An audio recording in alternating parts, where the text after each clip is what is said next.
नमस्कार। आज महाराष्ट्र देख रहे हैं आप और मैं हूं आपके साथ आशीष प्रमोद गोस्वामी। राष्ट्रीय अपराध रिकॉर्ड ब्यूरो के मुताबिक महाराष्ट्र में पिछले 2 सालों में सबसे ज्यादा किसानों ने आत्महत्या की है। राष्ट्रीय अपराध रिकॉर्ड ब्यूरो के 2020 की रिपोर्ट के मुताबिक किसान आत्महत्याओं में 18% की वृद्धि हुई है, जिसमें सर्वाधिक आत्महत्याएं महाराष्ट्र में हुई हैं।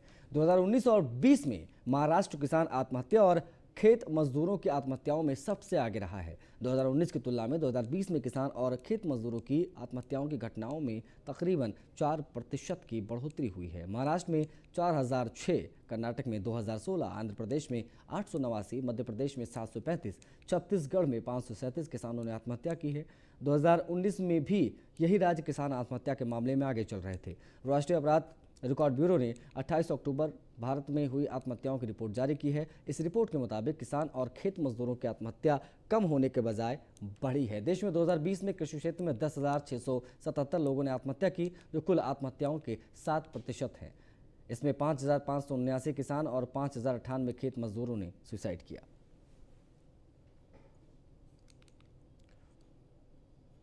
उधर मुंबई क्रूज ड्रग्स केस की बात करें तो इस मामले में आज की रात भी आर्यन खान को जेल में ही गुजारनी पड़ेगी। कल सुबह को आर्यन जेल से बाहर आएंगे, ऐसी जानकारी मुंबई के औतर रोड जेल के अधीक्षक नितिन वायचल ने दी है।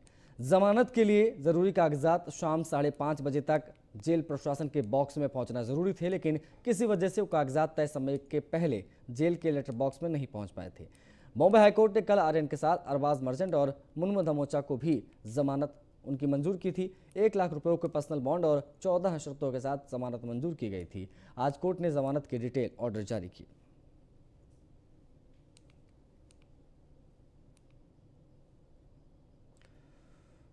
मुंबई क्रूज ड्रग्स मामले में आर्यन खान को गुरुवार को बॉम्बे हाई कोर्ट ने जमानत दे दी है। इसके साथ ही बेल आदेश में कुछ शर्तें भी रखी गई हैं। आर्यन को हर शुक्रवार अपनी उपस्थिति दर्ज कराने के लिए एनसीबी मुंबई कार्यालय में उपस्थित होना पड़ेगा।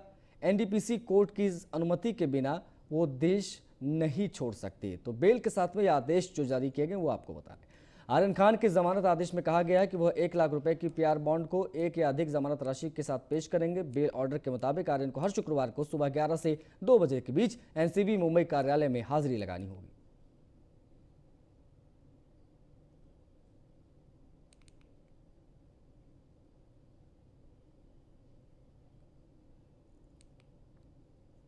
आर्यन खान को ज़मानत मिलने के बाद भी आज की दूसरी रात भी उनको जेल में गुजारना होगा, क्योंकि उनके जो रिलीज़ लेटर था वो अत्तर रोड जेल तक के सुपरिटेंडेंट तक का नहीं पहुंच पाया। इसकी वजह से आज भी उनको जेल में गुजारना होगा। जिस तरीके से ये कागजी कार्रवाई रहती है, उसे पूरा करने के बाद उसे जेल में सबमिट करना पड़ता है। जो समय दिया गया होता है 5:30 बजे के पहले उसे सबमिट करना पड़ता है। हालांकि आर्यन खान की ज़मानत जो रिलीज़ लेटर था वो 5:30 बजे तक नहीं पहुंच पाया है, ये सुपरिटेंडेंट ने खुद बताया है। इसीलिए उन्हें आज की रात भी जेल में गुजारना होगा। उन्हें कल रिहाई मिल जाएगी। उनका जो लेटर है वो ज़मानत इसमें सबमिट कर दिया गया है और कल उन्हें रिहाई मिल जाएगी। उनके साथ में अरबाज मर्चेंट और मुनमुन धनेजा को भी रिहाई मिल जाएगी। आपको बता दें ये लेटर पे 1 लाख के बॉन्ड पे साइन कराया गया है, जिसपे खुद जूही चावला ने साइन किए और मान शिंदे जो कि इस ज़मानत लेटर को खुद लेके अत्तर रोड जेल पहुंचे थे। Syed Jain, news 1 India, Mumbai. शिवसेना के सांसद संजय राउत ने एक बार फिर से एनसीबी के जोनल डायरेक्टर समीर वानखेड़े और केंद्र सरकार पर निशाना साधा। उन्होंने मीडिया से मुखातिब होते हुए कहा कि जो महाराष्ट्र को बदनाम करता है, महाराष्ट्र की सरकार को बदनाम करता है, उसको केंद्र सरकार Z+ की सुरक्षा दे देती है। उन्होंने मोदी सरकार पर हमला करते हुए कहा कि इस फोर्स का इस्तेमाल यहां करने के बजाय केंद्र सरकार इसको कश्मीर और अरुणाचल में भेजे, जहां जरूरत भी है। महाराष्ट्र पूरी तरह से सुरक्षित है। इंक्वायरी तो करनी पड़ेगी। किसी को अगर Z सिक्योरिटी मिले है, Z+, उसका मतलब इंक्वायरी होती नहीं, ऐसा नहीं ना। केंद्र सरकार तो आज को जो भी महाराष्ट्र सरकार पर उंगली उठाएगा, जो भी हमारे सरकार को बदनाम करेगा, जो भी यहाँ उल्टा सीधा काम करेगा, उसको तो सीधा 36 सिक्योरिटी मेंबर्स की एक टीम देकर Z+ देकर उसका सम्मान किया जाता है। आपने देखा होगा जो भी हमारे सरकार पर कीचड़ उठाएगा, बदनाम करेगा महाराष्ट्र को, उनको तो इस प्रकार से अब डेकोरेट किया जाता है। आर्यन खान ड्रग्स मामले में एनसीबी के गवाह किरण गोसावी को कोर्ट ने 8 दिनों के लिए पुलिस हिरासत में भेज दिया है। पुणे सिटी पुलिस ने धोखाधड़ी के आरोप में किरण गोसावी को आज ही गिरफ्तार कर लिया था। गिरफ्तारी के बाद गोसावी को कोर्ट में पेश किया गया, जहां से उसे पुलिस हिरासत में भेज दिया गया। किरण गोसावी को 4 साल पुराने शेरा बानो कुरैशी धोखाधड़ी मामले में गिरफ्तार किया गया, जिसमें नौकरी दिलाने के नाम पर 3,09,000 रुपए ठगे गए थे। इसी केस में गोसावी फरार चल रहा था। 2019 में पुणे सिटी पुलिस ने उसे वांटेड घोषित किया था।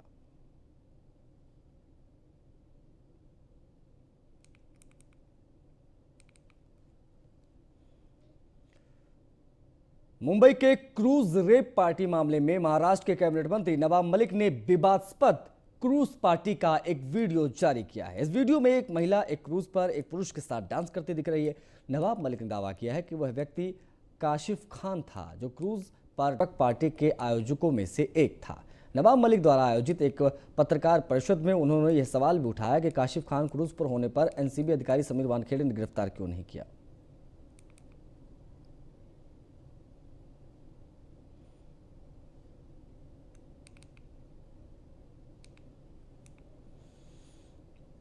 संजय राउत ने एनसीबी समीर वानखेड़े और क्रांति रेडकर पर अपनी टिप्पणी दी है। क्रांति रेडकर एक मराठी लड़की हैं, लेकिन क्रांति रेडकर का एनसीबी मामले से क्या लेने देना, यह सवाल संजय राउत ने पूछा है। राउत ने यह भी आरोप लगाया है कि ईडी, सीबीआई और एनसीबी के अधिकारी बाहर से आ रहे हैं और महाराष्ट्र में मराठी लोगों को परेशान कर रहे हैं। वो मुंबई में पत्रकारों के सवालों का जवाब दे रहे थे। संजय राउत ने कहा कि क्रांति रेडकर का एनसीबी मामले से क्या लेने देना, यह लड़ाई तो एनसीबी और अन्य की चल रही है।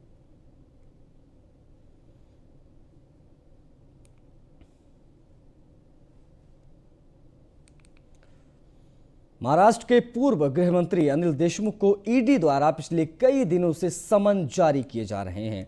उनके घर और कार्यालयों पर भी ईडी द्वारा छापेमारी की गई। बावजूद इसके देशमुख ईडी के सामने जांच के लिए हाजिर नहीं हुए। ईडी के इन्हीं समन के खिलाफ देशमुख ने बॉम्बे हाईकोर्ट में याचिका दायर की थी, जिसे कोर्ट ने राहत देने से इनकार करते हुए इसे रद्द करने से इनकार किया है।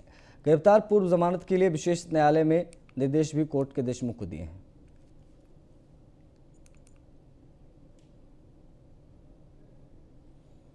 बुल्ढाणा के शेगांव के पवन नगर में डेंगू और मलेरिया होने के खतरे बढ़ गए हैं।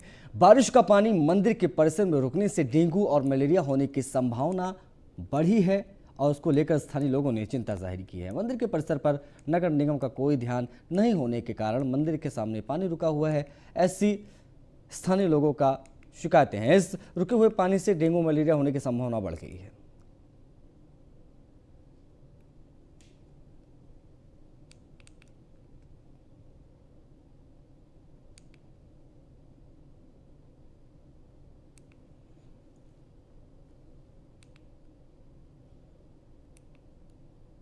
वहीं बुल्ढाणा जिले में भारी बारिश होने के कारण 70% सोयाबीन की जो फसल थी वो बर्बाद हो गई, नष्ट हो गई। सोयाबीन बाजार में आते ही सोयाबीन के दाम कम होने के कारण किसानों ने सरकार पर नाराजगी जताई है। आज सोयाबीन का दाम 3,000 रुपये क्विंटल से 5,000 रुपये तक है।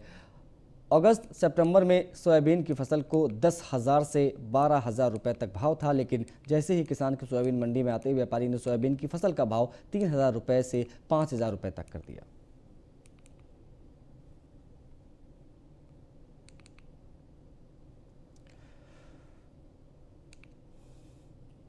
महाराष्ट्र के जालना जिले में मौजूद बुल्ढाणा अवा बैंक में दिन दहाड़े बंदूक की नोक पर बैंक लूट की गई। आरोपियों ने रिवॉल्वर दिखाकर बैंक से पैसे और लॉकर के गहने लूट लिए। यह घटना 28 अक्टूबर दोपहर की है। जानकारी के मुताबिक 3 लोग रिवॉल्वर के साथ बैंक में पहुंचे और लूटपाट की।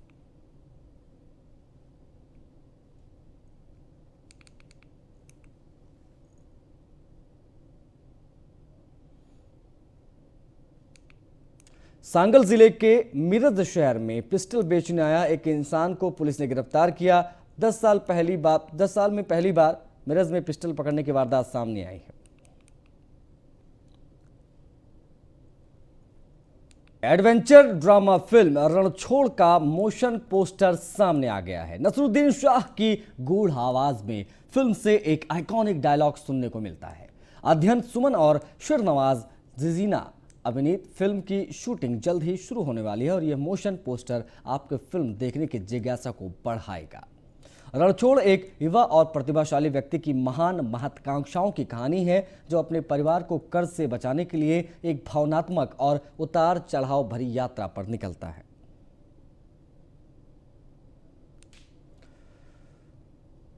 शिल्पा शेट्टी कभी अपने पति राज कुंद्रा तो कभी अपने बालों को लेकर चर्चा में बनी रहती है। एक बार फिर से शिल्पा शेट्टी का एक वीडियो सुर्खियों में। शिल्पा शेट्टी ने अपने इंस्टा अकाउंट पर एक वीडियो शेयर किया। इस वीडियो में शिल्पा सीधे खेतों से सब्जियां खाते हुए दिखाई दे रही है। उनके इस वीडियो को करीब 2 लाख लोग लाइक कर चुके हैं। अपने इस वीडियो के साथ शिल्पा ने कैप्शन भी शेयर किया, जिसमें उन्होंने लिखा है, सीधे खेत से खाना कोई नुकसान नहीं करता, जीवन को सरल और सौम्य रखें।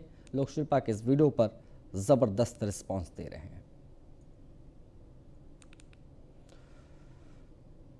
एक्ट्रेस शर्लिन चोपड़ा की बात करेंगे तो उन्होंने एक बार फिर से राज कुंद्रा और शिल्पा शेट्टी पर बड़ा आरोप लगाते हुए करोड़ों रुपए की मांग कर डाली है। शर्लिन चोपड़ा का शिल्पा शेट्टी और राज कुंद्रा के साथ विवाद काफी बढ़ गया है। शर्लिन चोपड़ा ने आरोप लगाया है कि राज कुंद्रा और शिल्पा शेट्टी ने उन्हें अंडरवर्ल्ड से धमकी दिलवाई है, इसलिए उन्होंने पुलिस से रिक्वेस्ट की है कि उनका बयान दर्ज करें ताकि इस मामले को आगे बढ़ा सकें।